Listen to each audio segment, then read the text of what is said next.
Hello everyone, here is vermi for appendix. Appendix कहाँ located होता है, इसका जो लोकेशन होता है राइट इलियक फोसा में। और इसका हम लोग नॉर्मल लेंथ जो होता है अपेंडिक्स का 2 to 20 सेंटीमीटर होता है। और इसका blood supply appendicular artery supplies blood branch of ileocolic artery. और इसका retrocaecal 11 o'clock, subcaecal 6 o'clock, post iliac 1 or 2 o'clock, pre iliac pelvic ये हो गया 5 o'clock। सो इसका हम लोग देखते हैं कि इटियोपैथोजेनेसिस की कैसे वो डिजीज़ का कारण।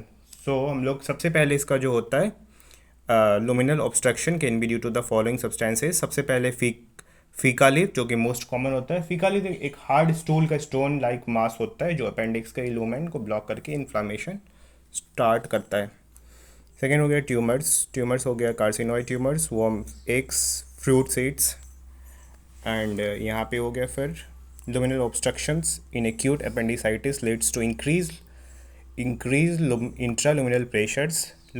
luminal obstruction के बाद अपेंडिक्स के अंदर म्यूकस और सिक्रीशन एक्यूमुलेट हो जाते हैं जो प्रेशर को ग्रेजुअली बढ़ा देता है, और इससे वेनस और लिम्फेटिक ऑब्स्ट्रक्शन होता है और वॉल इस्चेमिक हो जाता है। सो इसके बाद फिर इम्पेयर्ड लिम्फेटिक ड्रेनेज, जो कि ये लिम्फेटिक वेसल्स अपना काम सही से नहीं कर पा रहा है और एक्स्ट्रा फ्लूइड निकल नहीं पाता है और टिश्यू में सोइलिंग, इडीमा और इन्फ्लामेशन हो जाता है।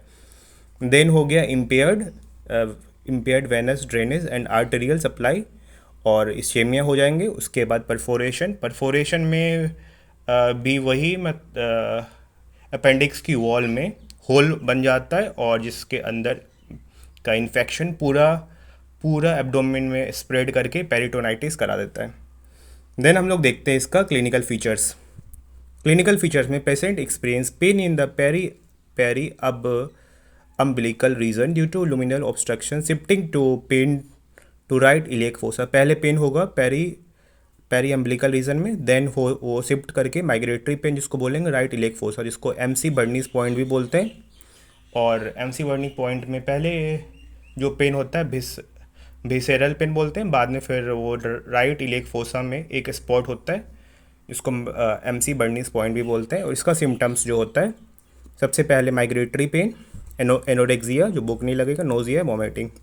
इसका साइंस जो होता है tenderness in right iliac fossa, rebound tenderness, elevated temperature बढ़ जाएगा। इसका लैब इन्वेस्टिगेशंस तो इसमें देखेंगे लीकोसाइटोसिस जो कि WBC का बढ़ना और न्यूट्रोफिल ज़्यादा बढ़ जाते हैं जो कि इन्फेक्शन और एक्यूट इन्फ्लामेशंस का इंडिकेशन है। जो कि फिर शिफ्ट टू राइट, जो उसके बाद फिर शिफ्ट टू लेफ्ट जो होता है, इसका मतलब इमेच्योर सेल्स आर प्रेजेंट, और ये क्लासिकल साइन है। और एक्यूट बैक्टीरियल इन्फेक्शंस का ये साइन होता है। सो हम लोग यहाँ पे इसका इटियोपैथोजेनेसिस, क्लिनिकल फीचर्स और सिम्टम्स, साइंस, लैब इन्वेस्टिगेशंस देखें। So thanks for watching.